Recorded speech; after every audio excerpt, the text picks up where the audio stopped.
नाज़रीन, बात नेता ऐप सर्वे की। नेता ऐप सर्वे के जरिए 542 लोकसभा सीटों का सर्वे किया गया, जिसमें एनडीए को 242 सीटें मिलने का इम्कान जाहिर किया जा रहा है। तो यूपीए की बात कर ली जाए तो यूपीए को 164 सीटें मिल रही हैं नेता ऐप सर्वे के जरिए, जबकि दिगर जमातों की बात कर ली जाए तो दिगर जमातों को 136 सीटें मिल सकती हैं। जी हां, ये नेता ऐप सर्वे कह रहा है कि इन जमातों को इतनी सीटें मिल सकती हैं।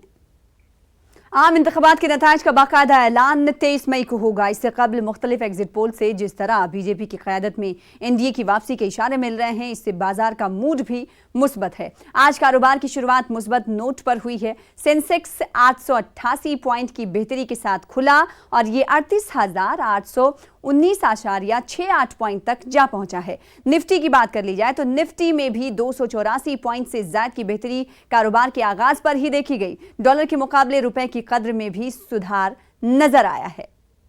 तो एग्जिट पोल का असर शेयर बाजार पर दिखाई दे रहा है। शुरुआती दौर में ही यह असर दिखाई दे रहा है। अनिल हमारे साथ, हमारे नुमाइंदे जुड़ चुके हैं दिल्ली से। अनिल, एग्जिट पोल के बाद सेंसेक्स में और साथ ही साथ निफ्टी में काफी उछाल दिखाई दे रहा है। निश्चित तौर पर जिस तरह से खबरें आई और जब एग्जिट पोल के आने लग गए हैं और रुझान आने लग गए हैं, ओपिनियन आने लगे, इसके बाद से शेयर बाजार में जैसा कि एक्सपेक्टेड था वो उछाल आने लग गया है। वो उसे स्वागत करने लगे हैं। जिस तरह से निवेशक खासकर इससे माना जा सकता है कि काफी खुश हैं कि एनडीए की सरकार अगर बनती है, जो एक मोमेंटम था स्थिर होने की, अर्थव्यवस्था को लेकर, स्थिर करने को लेकर के, जिस तरह से जीडीपी का ग्रोथ ग्रेजुअली धीरे धीरे बढ़ रहा था, हालांकि कुछ क्वार्टर्स में थोड़ा सा नरमी आई थी, इसके बाद जिस तरह से लगातार बढ़ रहा था, ये एक अच्छा संकेत माना जा सकता है, क्योंकि शेयर बाजार ने झूम कर इसका स्वागत किया है।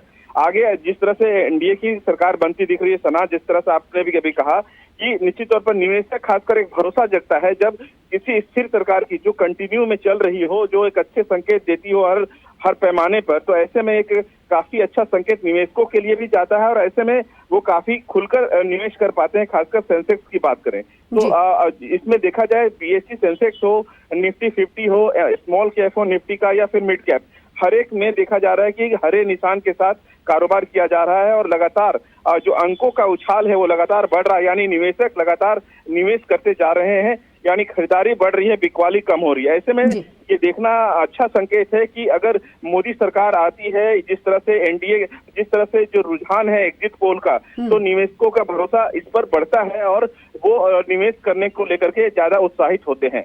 अब देखना होगा कि एग्जिट पोल का जो नतीजा है वो 23 मई को वास्तविकता में कितना धरातल में आ पाता है, ये तो 23 तारीख को ही पता चलेगा, 23 मई को। लेकिन अभी तक के अनुसार ये निवेशक इसको खुलकर दिल से इसका स्वागत कर रहे हैं। जाहिर सी बात है। और इसी के साथ ही डॉलर के मुकाबले रुपए की कद्र में भी बढ़ोतरी और साथ ही साथ बढ़ोतरी दिखाई दे रही है। रुपए की कद्र में इजाफा दिखाई दे रहा है और ये काफी खुश आइन बात है। बेहद शुक्रिया अनिल हमारे साथ जुड़ने के लिए और बातचीत करने के लिए। फिलहाल आगे बढ़ लेते हैं। तो एग्जिट पोल आते ही सियासी गलियारों में एक बार फिर हलचल शुरू हो गई। एनडीए के रहनुमा 21 तारीख को मीटिंग करने जा रहे हैं। इस मीटिंग के लिए तमाम हलीफ जमातों के लीडरों को दिल्ली बुला लिया गया है। मीटिंग में 23 मई को आने वाले नताइज के मद्देनजर आगे की हिकमत अमली तय की जाएगी।